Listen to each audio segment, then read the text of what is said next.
अब्दुल्लाह बिन अब्बास रज़ियल्लाहु तआला अन्हुमा वो रिवायत करते हैं कि रसूलुल्लाह सल्लल्लाहु अलैहि वसल्लम जब मदीना शरीफ तशरीफ लाए ना, तो आपने आशूरा के दिन यहूदियों को रोज़ा रखते हुए देखा। तो आपने उनसे दरियाफ्त फरमाया, तुम इस दिन का रोज़ा क्यों रखते हो?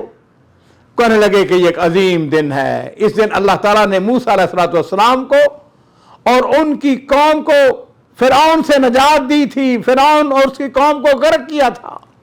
तो मूसा अलैहिस्सलाम ने अल्लाह ताला का शुक्र बजा लाते हुए इस दिन का रोज़ा रखा, लिहाजा हम भी इस दिन का रोज़ा रखते हैं।